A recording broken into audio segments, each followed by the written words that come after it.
Evangelho de Mateus, capítulo 9. Você está lá, amém? E nós vamos ler o verso 14. Posso contar com você? E eu vou fazer verso a verso hoje, tá? Vamos orar? Antes da gente entrar na palavra. Deus Pai, ajuda-nos, Senhor. Nos ajuda, Pai, a ser fiéis à Tua palavra. No entendimento, Pai, na explicação, me ajuda, Pai, me usa com a Tua graça e bondade. Que não seja o meu querer, que não sejam as minhas ideias, mas seja o derramado do Teu Espírito sobre nós, Pai. O que não estiver de acordo com a Tua palavra, não nos deixa proferir. Cuida dos nossos lábios, da nossa boca. Nós não queremos da mesma fonte jorrar 2 tipos de água, Pai. Então nos ajuda, Pai, a ter lábios que Te adoram. Um coração que te obedece e olhos que Te veem, Pai. Em nome de Jesus. Amém, Deus. A palavra de Deus, Mateus capítulo 9, verso 14, diz o seguinte: Então os discípulos de João, e esse João aqui, o João Batista, irmão nosso, vieram perguntar-lhe, por que nós e os fariseus jejuamos, mas os teus discípulos não?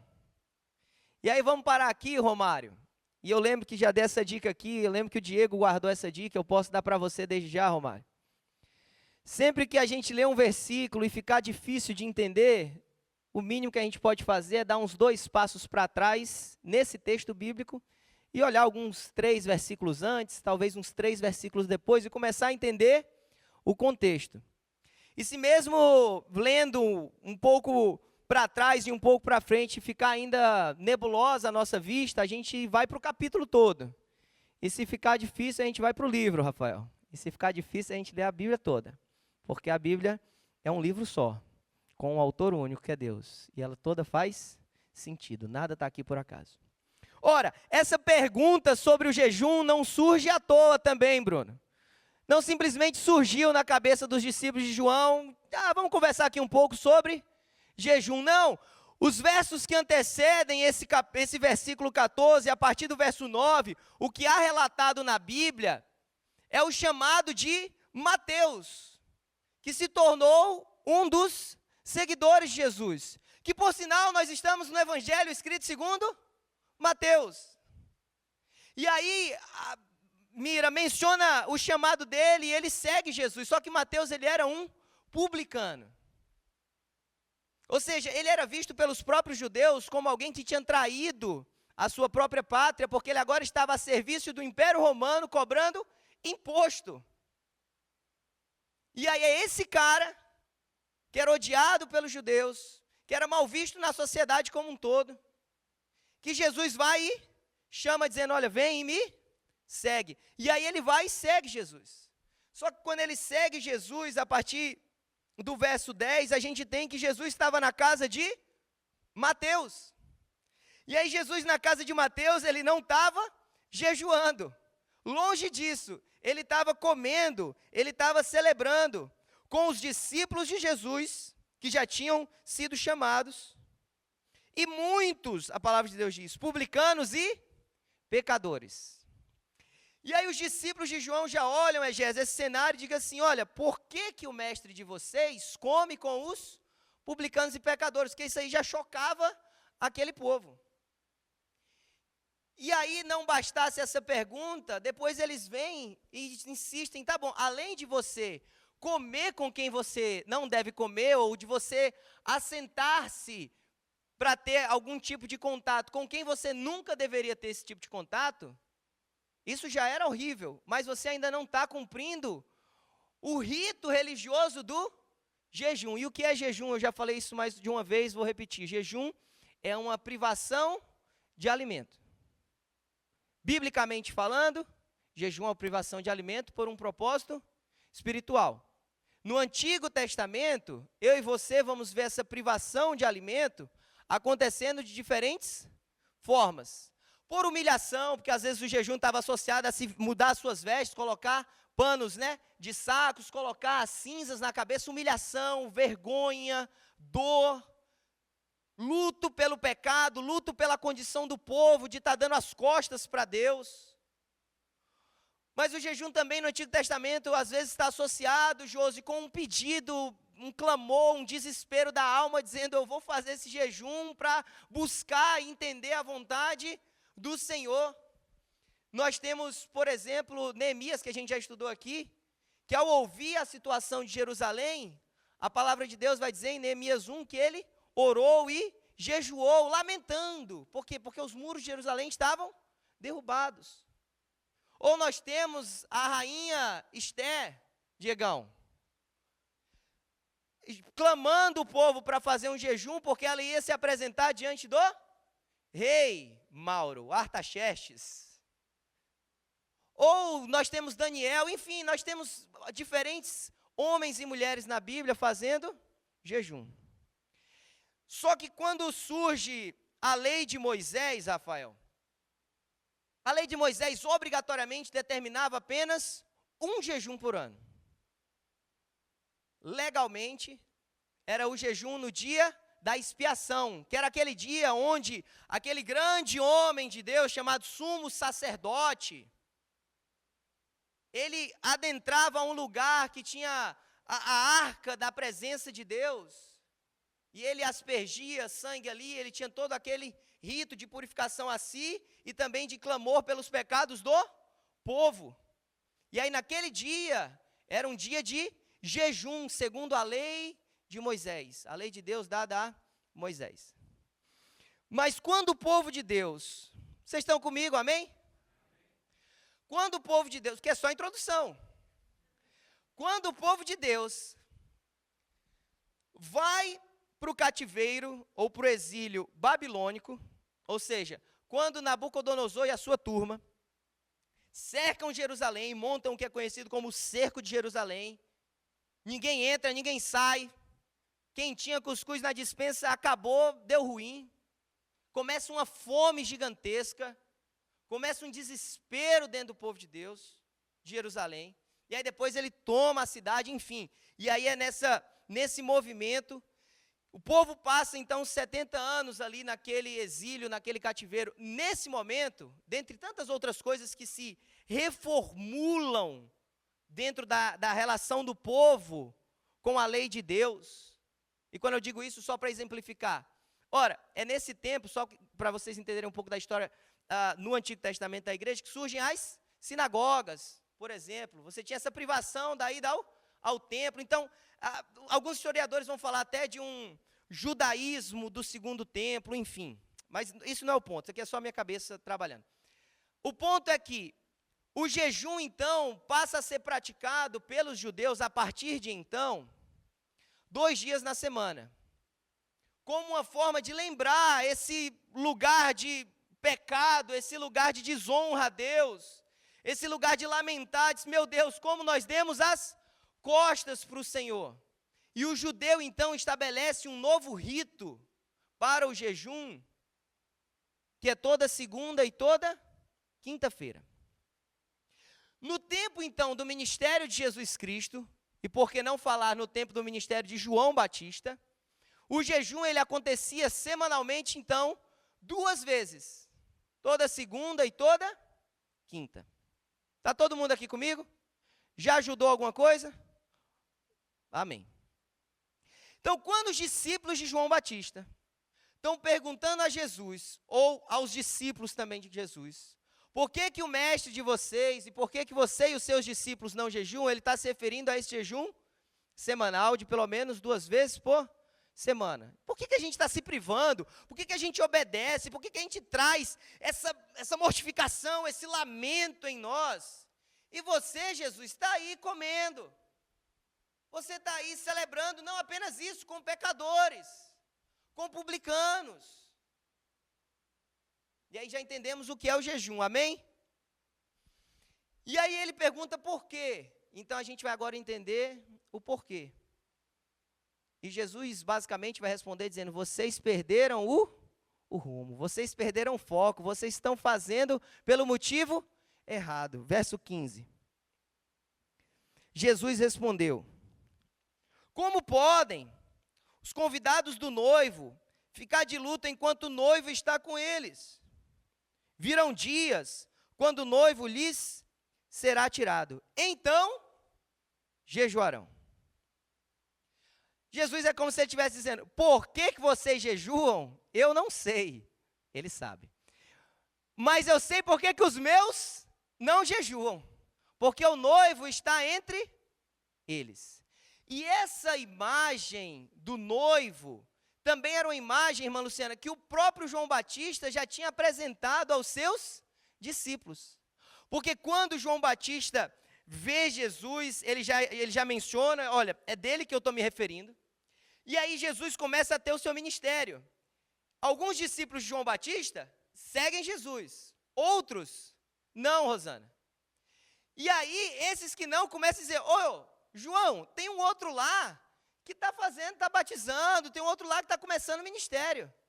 E aí ele fala exatamente assim, era dele que eu estava falando. Deixa eu te falar, a noiva pertence ao noivo. Ele já começa a apontar, e ele sabia dessa imagem desde o Antigo Testamento, mas que se reforçaria no Novo Testamento, da igreja de Cristo como a noiva. Aí diz, a noiva pertence ao noivo. Eu sou o amigo do noivo. Isso está lá em João 3. Eu sou o amigo do noivo.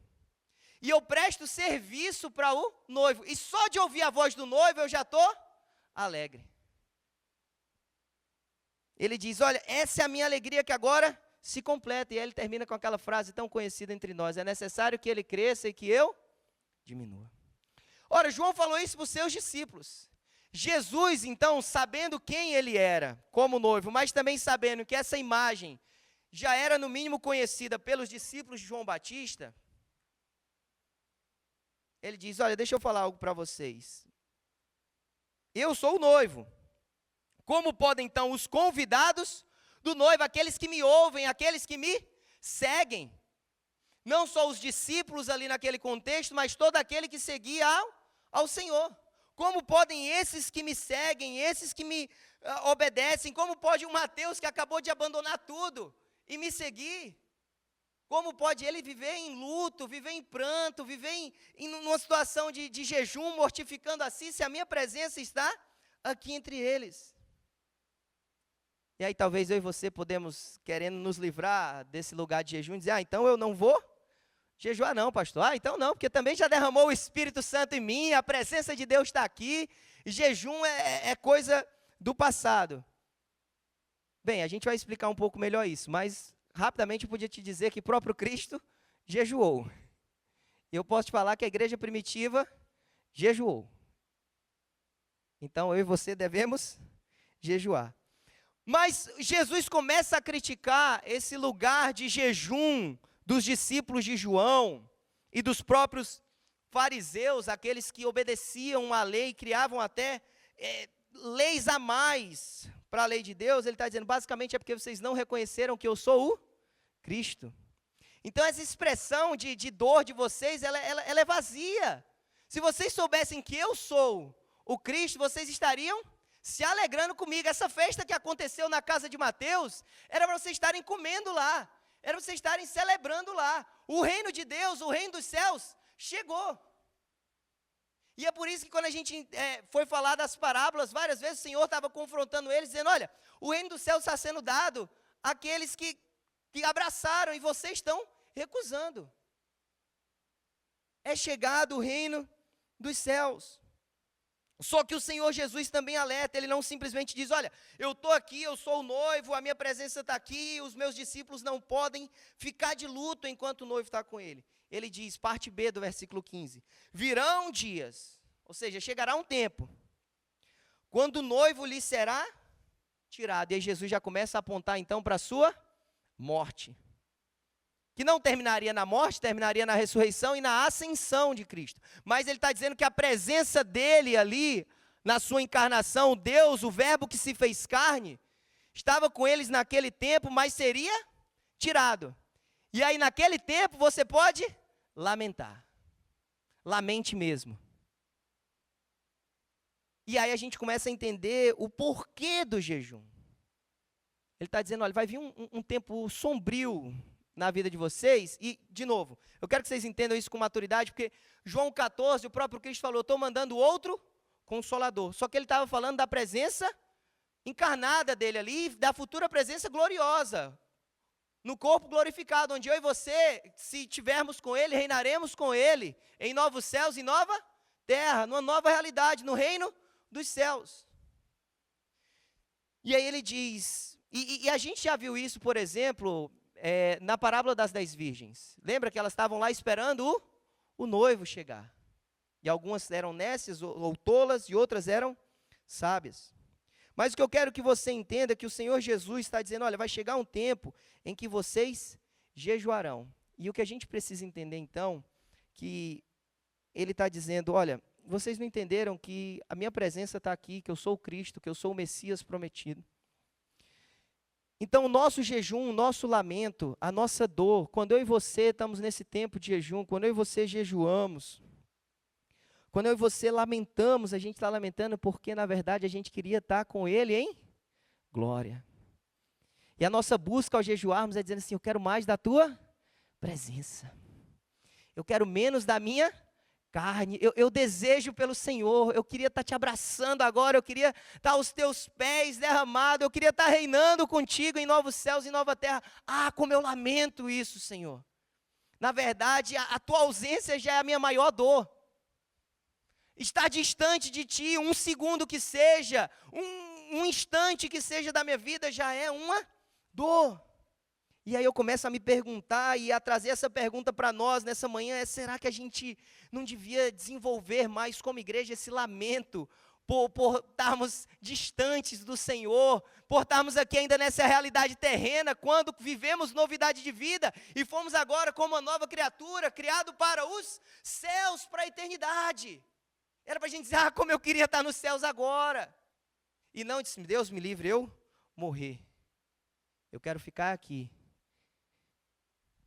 Tem um homem de Deus que se colocou nesse lugar, e quando eu olho para o Paulo falando em Filipenses 1, é incrível o que ele fala. Se você quiser, abre, risca, assim, grava essa fala dele e diz, eu quero fazer dessa fala a minha oração.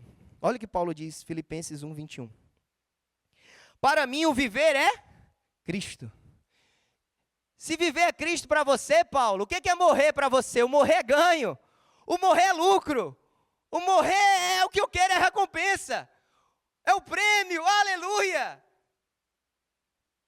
22, caso eu continue vivendo no corpo, terei fruto do meu trabalho. Ele está dizendo, eu vou trabalhar para o Senhor e eu sei que o que eu fizer aqui nessa terra, eu terei recompensa nos céus.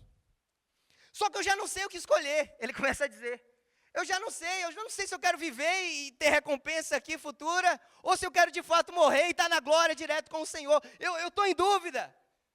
Eu não sei se eu quero que hoje seja o meu último dia de vida e já vá para a glória para os céus com o Senhor, ou se eu quero, sei lá, passar mais algum tempo aqui nessa terra para trazer frutos para o próprio reino dos céus. Olha a confusão na cabeça do apóstolo Paulo. Qual foi a última vez que a gente se perguntou isso? Qual foi a última vez que essa dúvida pairou na minha e na sua cabeça? Qual foi a última vez que você acordou assim para sua esposa, com esse bebê maravilhoso, que hoje completa 2 anos, ou 2 meses? É a privação de sono, meus irmãos. Já pensou amanhecer assim para minha esposa e falar, como eu queria morrer hoje? Jesus, ela diz, não, vai me deixar com essas 2 crianças aqui? Você está doido, rapaz? Mas, gente, olha a cabeça que a gente deveria ter. Vocês estão comigo, meus irmãos? Amém? Não me deixe empolgar sozinho, não. Está quente para vocês aí? Não? Meu Deus do céu. Verso 23, Filipenses 1, 23. Você está comigo, amém? Ô, Dieguinho, sem querer abusar da tua boa vontade, me dá mais uma aguinha. Obrigado, Diego, obrigado mesmo. Você é uma bênção. Perdão de abusar da sua boa vontade. Verso 23, eu estou pressionado dos 2 lados. Desejo partir e estar com Cristo, que é muito melhor. Obrigado. Contudo, é mais necessário, não por causa do Paulo, mas por causa de vocês, ó Filipenses, por causa de vocês que eu permaneça no corpo. Meus irmãos, como a gente devia lamentar mais o fato da gente ainda estar nessa terra e já não estar na eternidade com o Senhor. E é por isso que a gente então jejua. É por isso que a gente mata a nossa carne.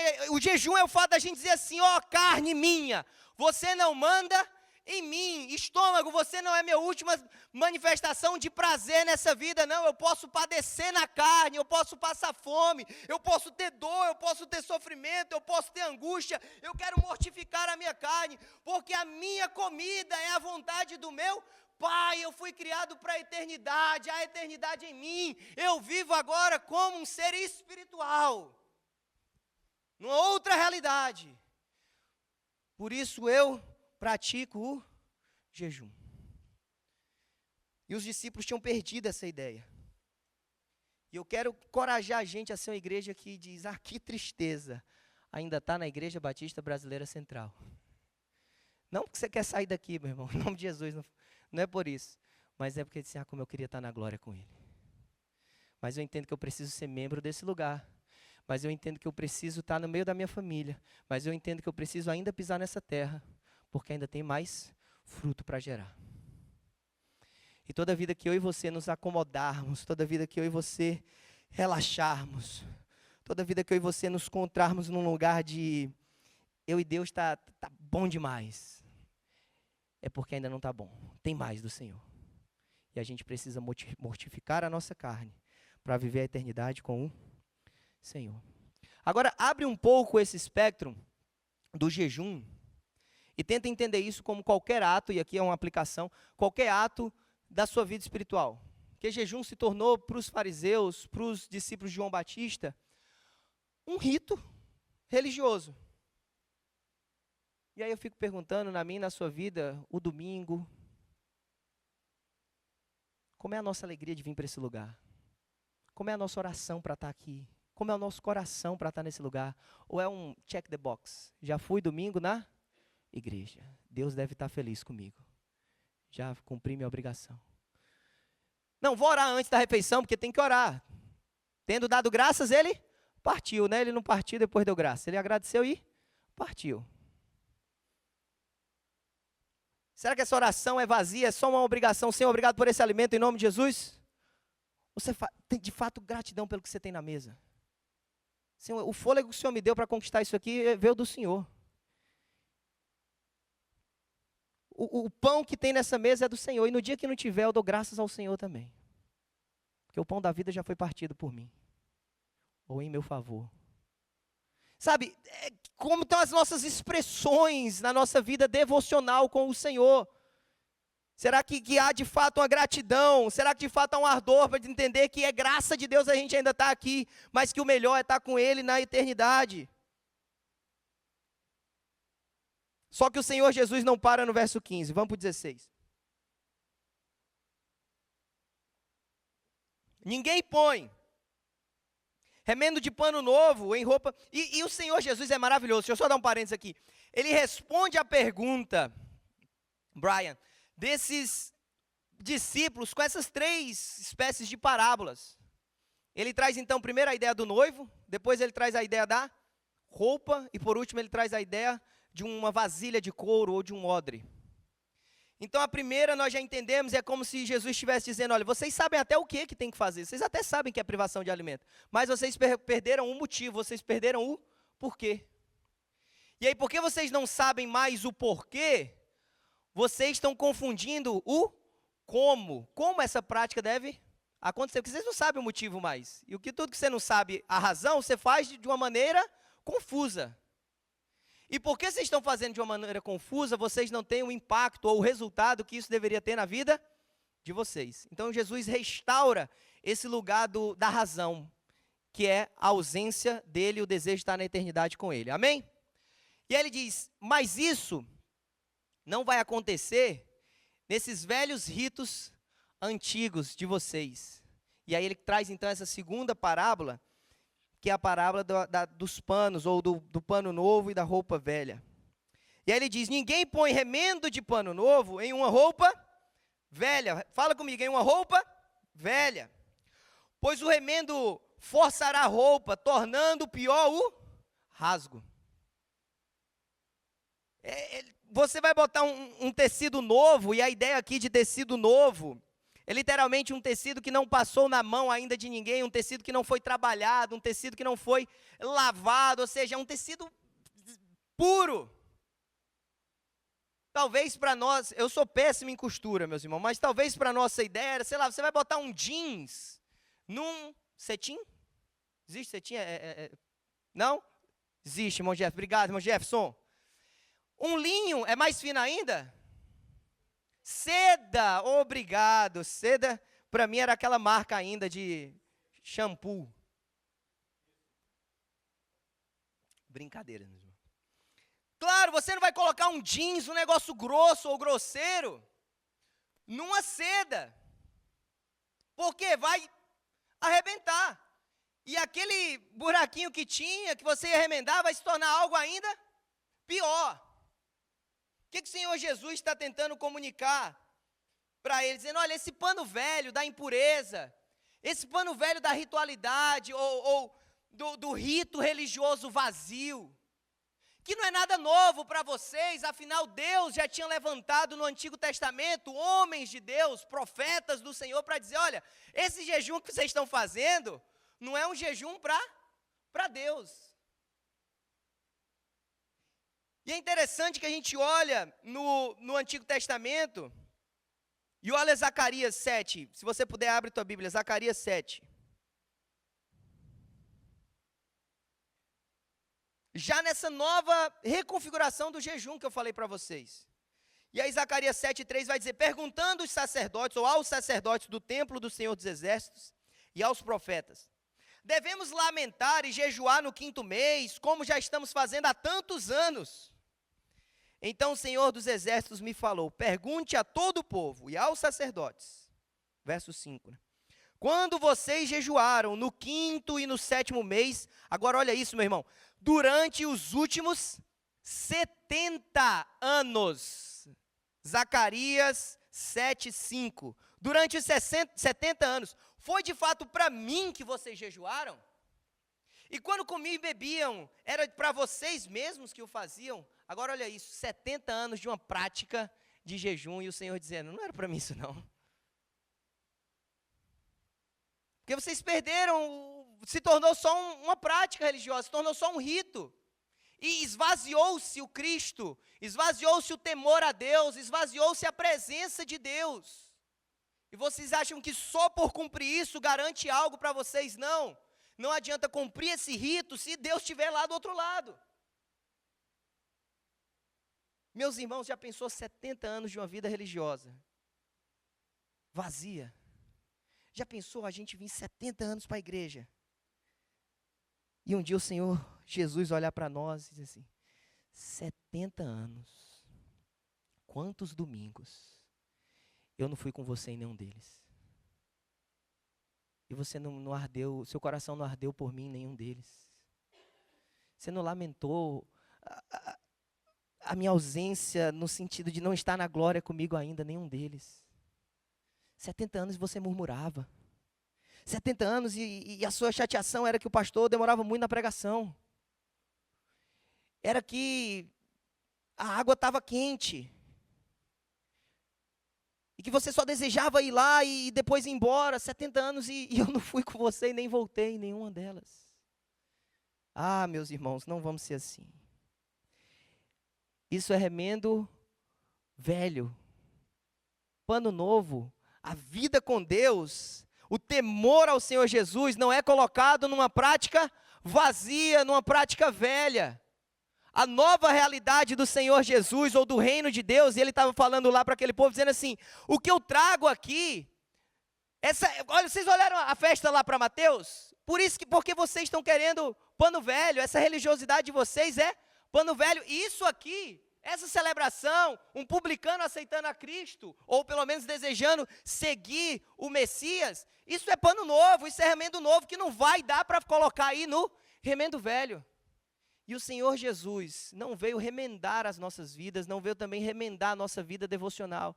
Eu posso fazer qualquer coisa e depois Jesus vem aqui, é um remendinho aqui na minha vida. Não, não, não. É eis que tudo se fez novo. O texto paralelo, ou seja, a narrativa que fala da mesma situação em Lucas, ou seja, Lucas narrando o mesmo fato que Mateus acabou de narrar e que a gente está lendo. Ele usa uma expressão muito interessante, Lucas 5:36. Ele diz: então lhes contou a parábola, e o Senhor Jesus, tratando dessa mesma história, diz: ninguém tira remendo de roupa nova e o costura em roupa velha. Se o fizer, estragará a roupa nova. Além do remendo da nova, não se ajustará velha. É maravilhoso você pensar assim, é incompatível. Não bate, não dá. E a nossa vida devocional, o nosso tempo com o Senhor, a nossa espiritualidade, não pode simplesmente ser de qualquer jeito. É preciso que o Senhor faça tudo novo. É maravilhoso quando a gente olha para Mateus, e a palavra de Deus lá em Lucas também diz o seguinte: ele deixando tudo, seguiu a Cristo. A gente precisa receber tudo que Jesus tem. Toda a realidade do reino dos céus, toda a vida dele em nós. Não é como eu quero adorar a Deus, é como Ele deseja ser adorado. Não é como eu quero praticar o jejum, é como Ele quer que a gente pratique. Não é como eu quero me relacionar com Deus, não, é tudo que Ele quer que eu viva com Ele.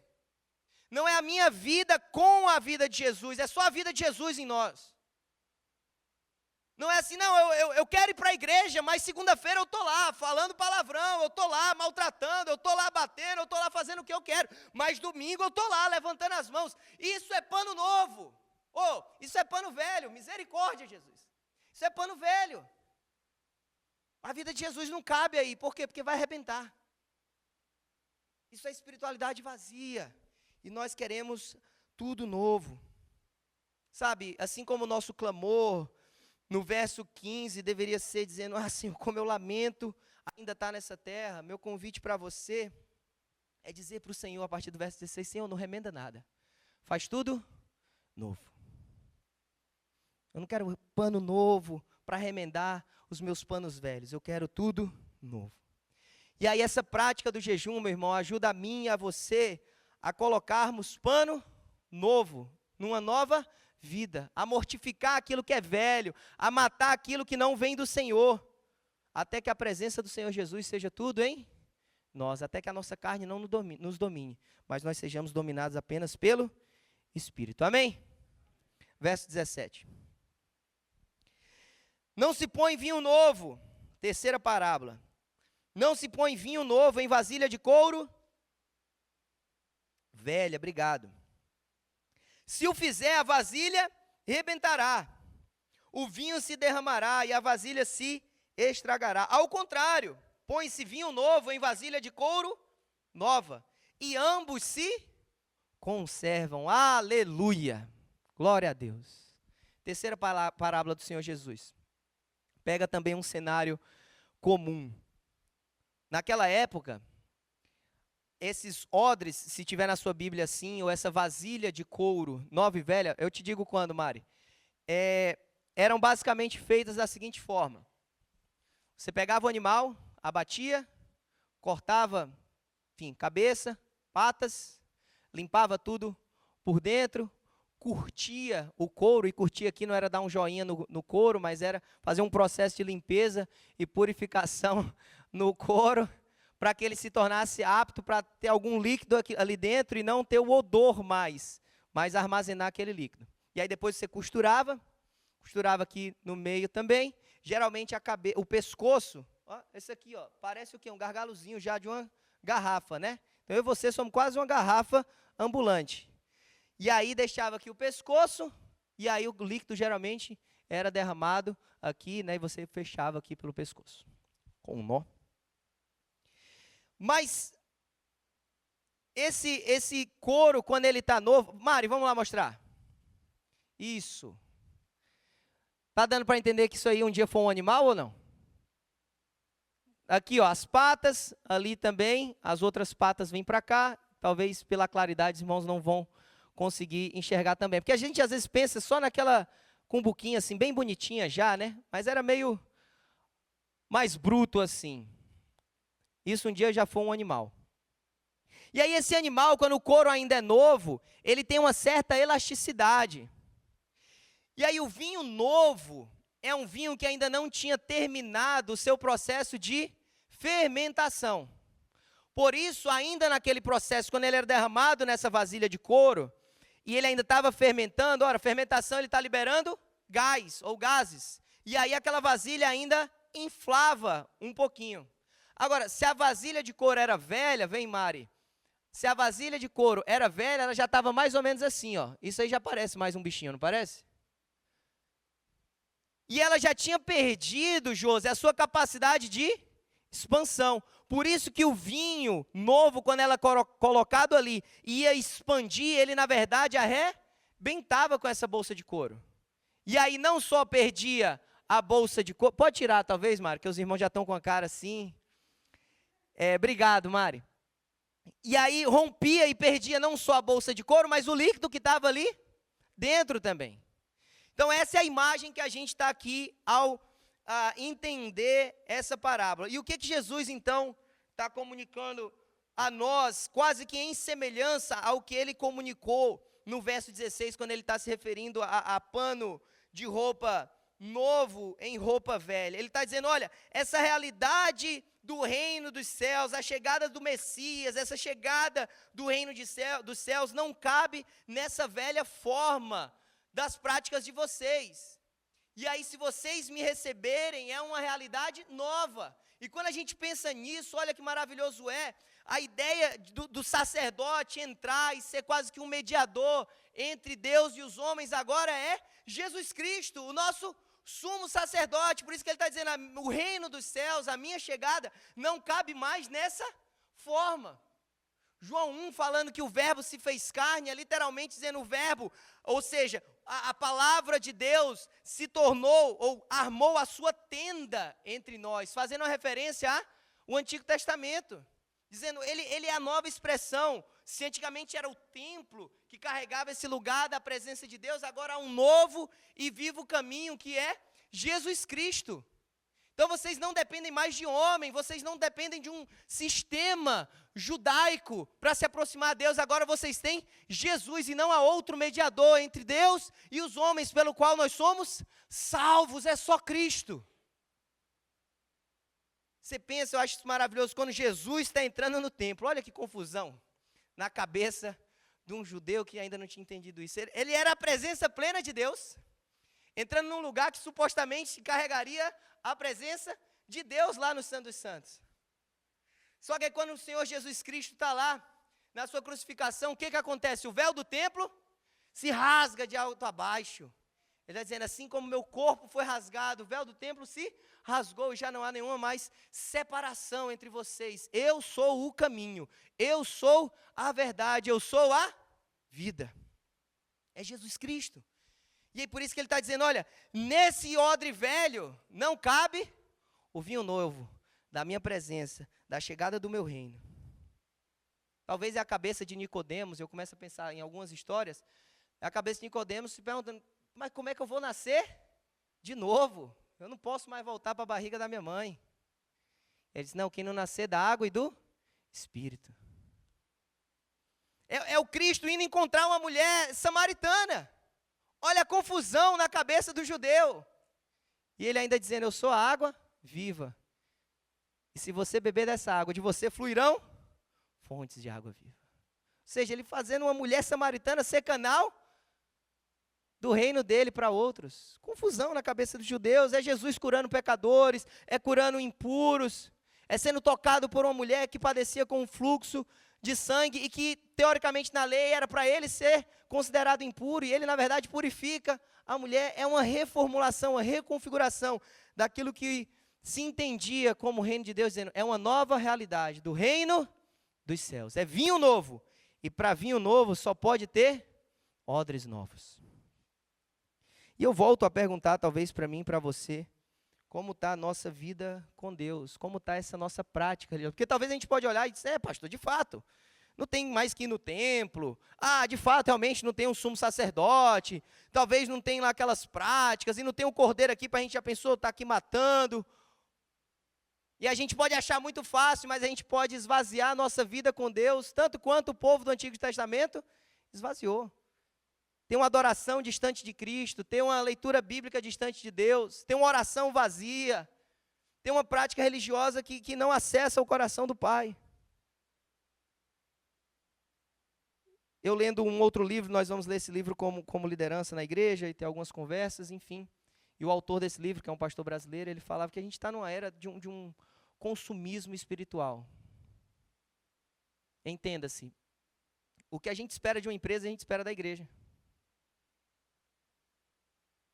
Eu quero aqui o melhor serviço, com a maior agilidade, pelo menor custo. E ainda quero que quando sair, estar feliz e você me desejando, volte sempre. Isso não é igreja, isso é empresa.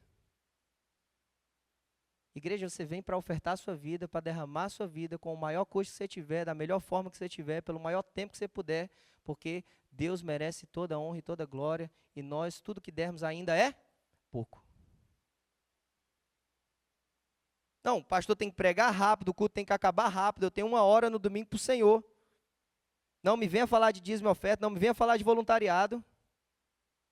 Abra a porta sorrindo para mim, termine a porta sorrindo para mim, se o Senhor não falar muito bem comigo, próximo domingo eu estou em outra igreja. Isso não é igreja, gente. Não para quem amadureceu. Para quem está chegando, é isso que queremos, não queremos te abraçar, queremos te chamar, e queremos dizer, estamos aqui para servir você. Esse é o nosso ardor. À medida que você conhece, você diz, eu quero ser parte disso, eu quero gastar os meus dias para a honra e glória do Senhor. Vamos ser vinhos novos, ou vamos receber do vinho novo, e vamos ser odres novos. Porque só tem uma forma, para eu terminar, só tem uma forma desse vinho novo se conservar. É quando ele é derramado numa vasilha de couro nova. E a palavra de Deus termina dizendo lá no verso 17, ambos se conservam. Ambos se conservam. Só odres novos conservam vinho novo.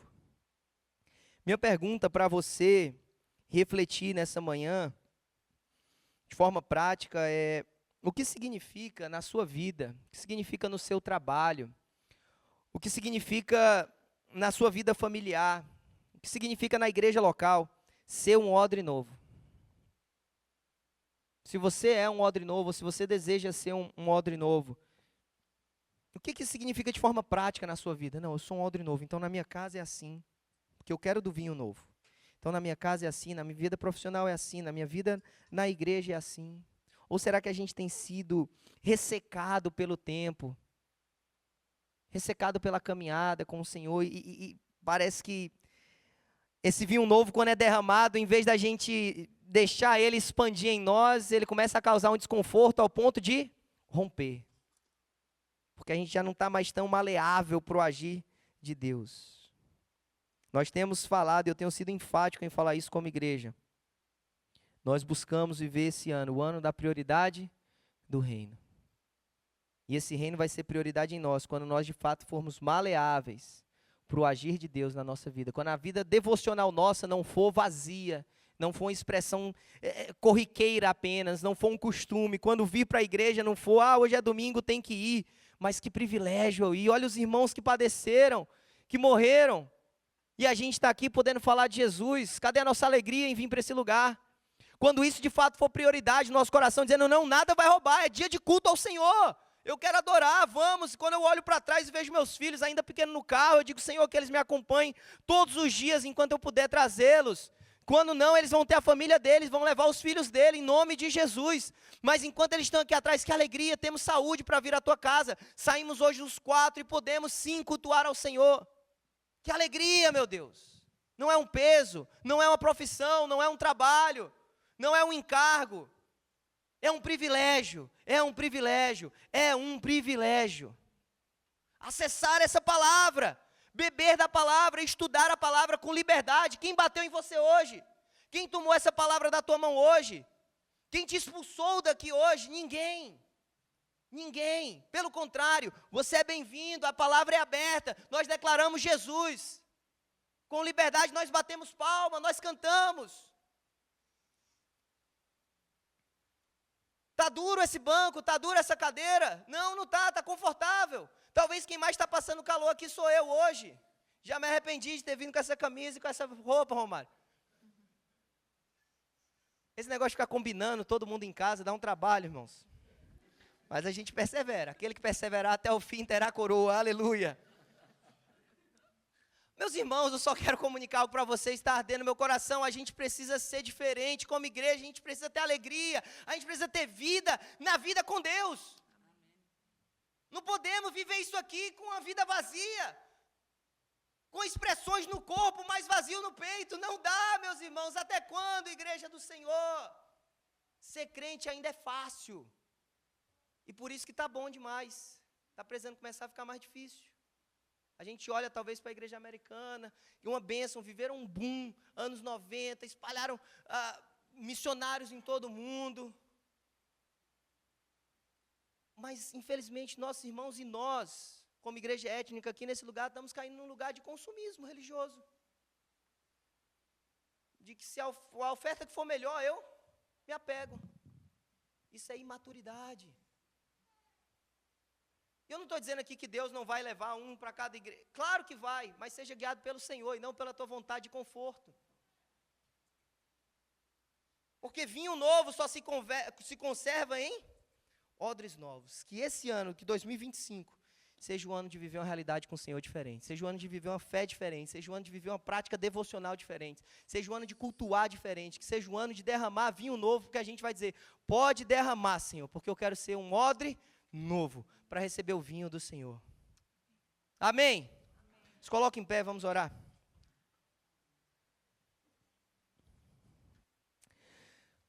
Obrigado, Senhor. Aquece o nosso coração com mais do Senhor, Deus. Nós queremos te louvar, Pai. Queremos dizer que o Senhor pode derramar cada vez mais da tua vida em nós. Nós não vamos nos envergonhar do Evangelho.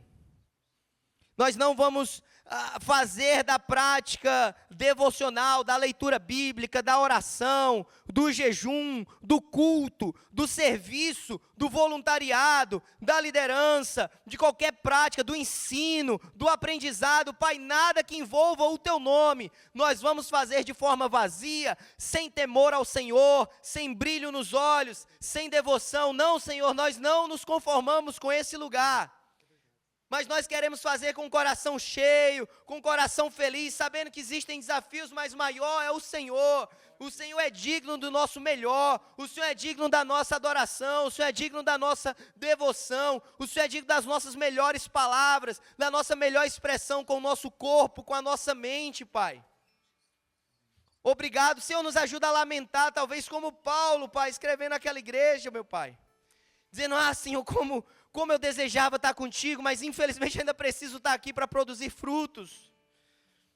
Que esse ardor venha no nosso coração e que de fato a gente consiga priorizar o reino de Deus, dizendo que é muito melhor estar contigo no reino dos céus, do que qualquer dia aqui nessa terra. Nos ajuda, Pai, nos alimenta com mais do Senhor mesmo, Pai. Que o pão da vida, que a água viva, que a tua vontade seja o nosso alimento, Pai. Esse é o nosso desejo, Pai. Essa é a nossa oração, Pai. A ti toda honra, Deus, glória e louvor, Pai. Em nome de Jesus. Amém, Deus. Obrigado por ter acompanhado essa mensagem até o final. Se ela te edificou, nos deixa saber aqui através dos comentários ou encaminha essa mensagem para outras pessoas, para que elas também possam ser edificadas em nome de Jesus. E nós temos um pedido a te fazer. Se inscreve aqui no nosso canal, vai lá agora e se inscreve aqui no nosso canal, ativa o sininho das notificações, assim você sempre será informado quando a gente subir algum conteúdo aqui de pregação da palavra de Deus. Nosso desejo, nossa oração é sermos canal de bênção na tua vida. Que Deus te abençoe, em nome de Jesus.